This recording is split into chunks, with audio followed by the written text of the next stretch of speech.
بسم اللہ الرحمن الرحیم۔ ہمیشہ کی زندگی۔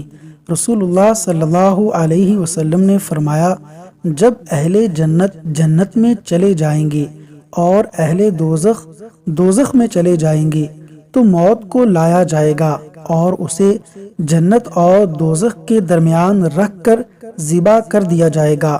پھر ایک آواز دینے والا آواز دے گا کہ اے جنت والو، تمہیں اب موت نہیں آئے گی، اور اے دوزخ والو، تمہیں بھی اب موت نہیں آئے گی۔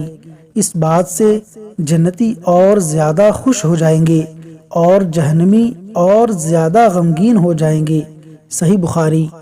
رسول اللہ صلی اللہ علیہ وسلم نے ارشاد فرمایا، جنت میں مومن کے لیے ایک خولدار موتی کا خیمہ ہے جس کی لمبائی 60 میل ہے۔